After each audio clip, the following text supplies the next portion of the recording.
Imagine surviving the Nazi horror, only to have the world tell you it never happened. This man's nightmare began after he walked out of the war alive, only to be met with disbelief, shame, and silence. He was a quiet man from Ontario, not a general, not a spy, just a farm boy turned wireless air gunner in the Royal Canadian Air Force. But in 1944, his life twisted into a nightmare, not because of the war's front lines, but because of what happened after he was shot down.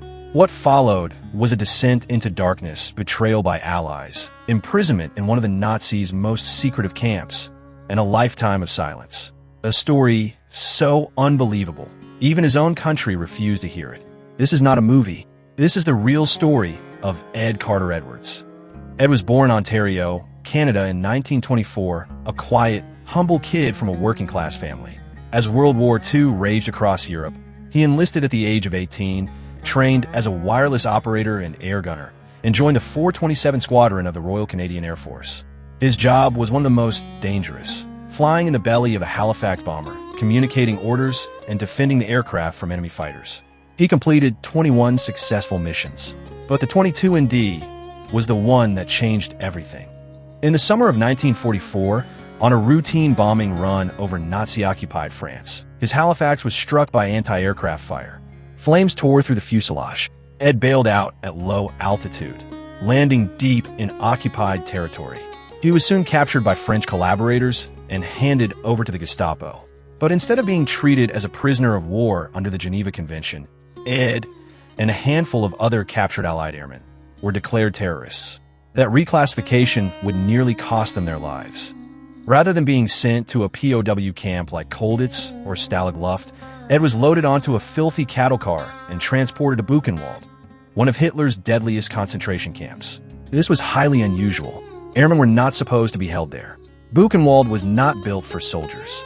It was a death camp, a place where Jews, Romani, political prisoners, and others than Nazis considered undesirables were worked to death, tortured, or executed.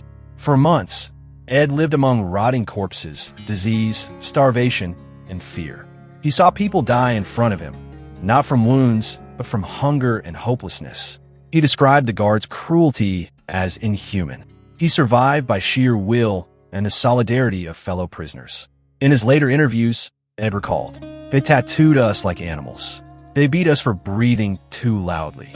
And yet, we clung to life, because if we didn't, no one would ever know we were even there." By sheer luck and the intervention of the Luftwaffe, German Air Force, Ed and a small group of captured airmen were eventually removed from Buchenwald and transferred to a POW camp, Stalag Luft III, just weeks before the Allies liberated the area. Even within the military, some German officers were disturbed that Allied pilots had been sent to a death camp. The transfer may have saved his life, but the war didn't end there for Ed. Not really. When he returned home to Canada after the war, Ed was eager to share what happened. Not for glory, but because he couldn't forget it. But no one believed him. Not the public. Not the military. Not even his doctors. Buchenwald, they said. But that was for Jews, wasn't it? You were just an airman. The Canadian government had no records of his detainment there. His survival was, for years, considered impossible. So, he stayed silent for decades. He married, raised a family, worked in a factory, and tried to push the memories away. But they never really left. It wasn't until his old age that Ed Carter Edwards began telling his story in full, in interviews, schools, and veteran forums.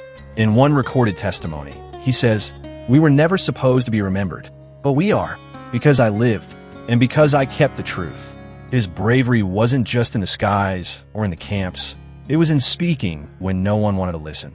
In 2015, at the age of 90, Ed Carter Edwards passed away, no longer forgotten. Veterans Affairs Canada now includes his story in official archives. Schools across Ontario teach his testimony as part of Holocaust education.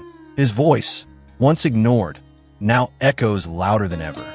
If you believe voices like Ed's deserve to be heard, especially when the world tried to silence them, then help keep this story alive. Backend Index Pointing Right, like this video. Backend Index Pointing Right, share it with someone who thinks they know history. Backend Index Pointing Right, and subscribe to this channel for more true stories of war, survival, and the strength of the human spirit.